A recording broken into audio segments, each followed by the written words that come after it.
This is me, and this is my 1940s inspired home.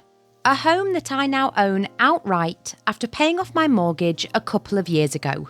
This is not simply me flexing, it is an introduction into how frugal living has helped me become more financially stable as an adult. Now, I do have some things to say about the truth of frugal living and having a scarcity mindset, and I don't expect everyone's version of stability to look the same. But here's mine. Growing up with limited money and a one-income household meant that when I was old enough to start earning my own money, I wanted to work hard to make me and my mum comfortable. My mum is one of my greatest financial teachers. And for as long as I can remember, we've lived in a certain way to get by. But as I've gotten older and become interested in history, I discovered another incredible teacher: our ancestors. And so, here's how I live frugally by drawing inspiration from the 1940s. But first, some disclaimers. You do not need a vintage home to embrace these tactics. This is just my preferred aesthetic. I do not have any children. I did have dependents until very recently in the form of my grandparents, but they were able to financially support themselves. However, this did impact my time, which can in turn impact your finances. But yes, no children, and so I understand that this impacts my financial independence. My appreciation for what the 1940s and other eras can teach me does not translate to my values. And finally, I got my mortgage on this little semi-detached 2-bedroom house in the middle of the inner city with my mum, not alone, after a lifetime of renting and with a very measly £5,000 deposit. Mum and I then paid it off in 8 years through vigorous saving, choosing our provider very carefully year by year, cutting out on luxuries and overpaying when we could. But I believe that we are a unique case, and the property market has changed drastically even in that short period of time, as has the cost of living. Paying off a mortgage these days sounds almost ludicrous, but I do think that the tactics that we use daily are still worth sharing. So let's dive into the past to help us gain some security in our present. And panic not. This is not going to be a video encouraging you to get out into your back garden equipped with your dolly tub to do your washing by hand. Number 1, second-hand living can become your new normal.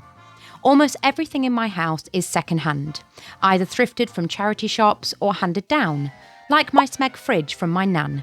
Thanks, Nan. Of course, buying second-hand does limit your choices, but I actually like that because it lessens my decision fatigue.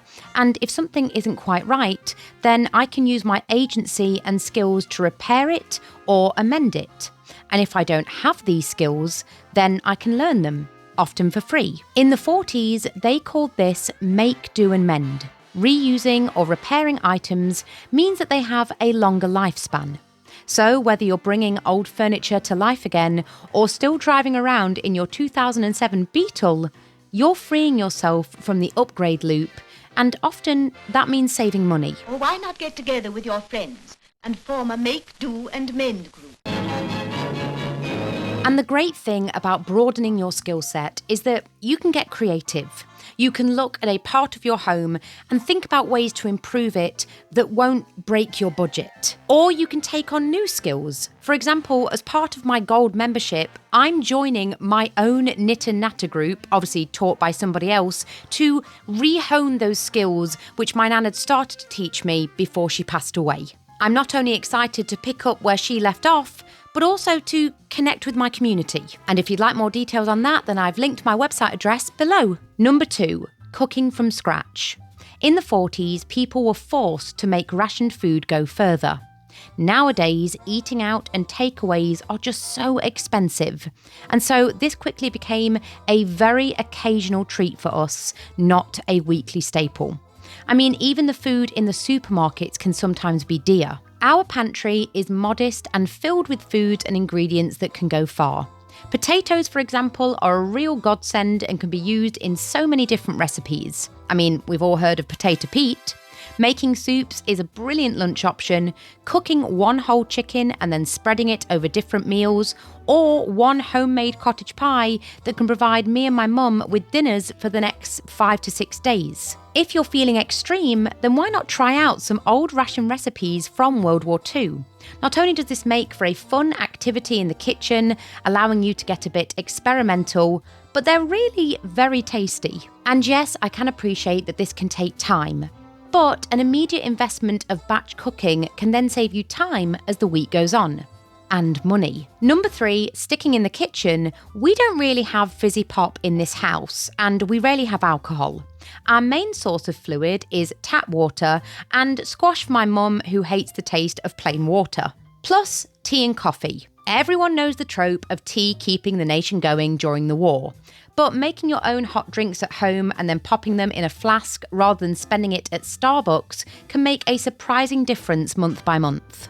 Number 4, I have started growing my own fruit and vegetables. And a dig for victory spirit is not only extremely satisfying when I see the fruits of my labour, but it provides me with all of those soup ingredients that I need. Recently, I made a lovely pasta sauce from my homegrown tomatoes and it tasted so much better than shop bought. Even without a garden, little windowsill allotments can be a great option, even just for growing herbs like basil or mint. Number 5, my wardrobe. Having a small wardrobe is quite useful for me sticking to my capsule clothing plan. A capsule wardrobe is a 1940s concept where you would have a small amount of carefully curated clothing items that last a long time and can be mixed and matched. I mean, get this. In the 1930s and 40s, the average woman would have about 60 items of clothing in her wardrobe, buying around 10 new items a year. Whereas today, we have an average of 300 items in our wardrobe, with over 60 items being bought new per year, lasting around 2 years apiece. Whereas I try to have clothing that can be worn for all seasons of life. One of the items in my wardrobe leads nicely into number 6, keeping warm. I just love a chunky knit cardigan. But it's also practical, as is a nice fleecy dressing gown, woolly socks, or a cosy blanket. It can help keep you warm during those colder nights so that if you don't want to keep flicking on the heating, then you don't need to. We did decide to pay to have a multi-fuel burner installed in our living room, and yes, this incurred an upfront cost, but it is a great option to keep the main living space warm, and we can burn off-cut pieces of wood that we've accumulated, or eco-friendlier coal that lasts a really long time, but to be honest, it doesn't burn quite as easily. In the 40s and all throughout history, keeping a main room warm in the home and closing all the doors was a common occurrence. I also have a small ethanol fire in my bedroom fireplace, complete with faux logs. All this needs is bioethanol fuel, which is eco-friendly and clean burning and lasts a really long time. It doesn't warm the entire room, only partially, but it also gives a nice warming glow, so maybe you can trick yourself into feeling warmer. But if you don't have a fireplace, then a hot water bottle is another great choice to warm your bed before you get into it, or to just cuddle as you watch a film. Number 7, I have always been someone that enjoys home workouts. In the 40s, they would recommend a morning workout and stretchers, all equipment free. And when I followed one of these workouts, I could quite easily see one of the ways that they kept so slender. As my income has improved, I have now found a gym, but rather than going to a chain gym, I found a little community centre that provides gym and swim for only £20 a month, and I love nothing more than a morning swim. Plus, I walk there and back, which I also enjoy. Which brings us on to number 8. If you can, walk to places. Safely, of course. I will always try to walk somewhere if I can. I enjoy it and it keeps me active. The 1940s saw a lot of people walking and riding bikes rather than driving, and I used to ride my bike or walk to work whenever I could.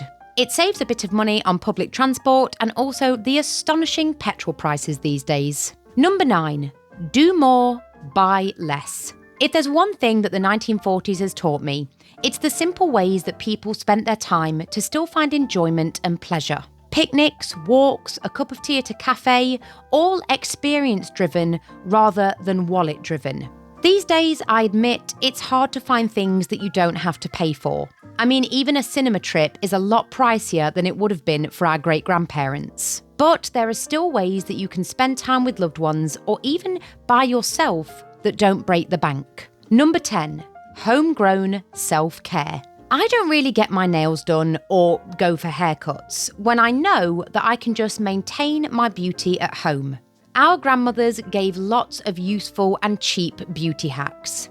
Vaseline to set your eyebrows, homemade soap, or even washing your hair less and styling it more. Hair that isn't freshly washed is often easier to style and curl, and if my hair isn't freshly clean, I find that I experiment more with it. I mean, it's weird. I don't know why I do that. I'm not saying to shower less or to only bath with 3 inches of water like they did during World War II. I'm simply saying that there are ways that we can separate ourselves from constant consumerism. Bonus tip, avoiding social media is one of them. I certainly don't want to be overwhelmed with adverts or envy-inducing content if I can help it, but find peace in my own little bubble. And I'm also not saying that we shouldn't treat ourselves. The thing with this frugality trend, and yes, it really has become a trend, is that you can get trapped in that scarcity mindset no matter how much you earn, meaning that you might miss out on experiences and actually living your life. It's certainly a mindset that I have sometimes felt trapped in. Even now, when I am the most financially secure that I have ever been. My boyfriend and I, for example, have skipped holidays this year to save, calling this our hibernation year. But I am going to challenge myself to not let this hold me hostage and to still spend time on experiences and feel part of the world, but not controlled by it. But who knows, I might just resort to using pigeon mail again. I mean, to be honest, I'm not far off. As I look back on the 1940s, a period of war and terror, I not only learn about people's sheer bravery, but their determination to live as happily as they could, even when it felt like everything was against them.